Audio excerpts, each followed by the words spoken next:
The error code 13 on a Rheem furnace indicates that the furnace has lost its flame. And this issue can occur due to several reasons. Common causes of this error include a faulty or dirty flame sensor. To fix the issue, one possible solution is to clean the flame sensor. This involves turning off the device, disassembling the furnace to access the flame sensor, and using light sandpaper to remove any debris.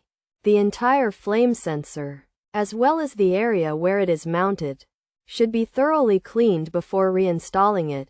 If cleaning the flame sensor does not resolve the issue, it may be necessary to repair or replace a faulty flame sensor. This can involve checking that the sensor is firmly grounded and properly positioned on the flame. If the problem persists, replacing the flame sensor with a new one may be the solution.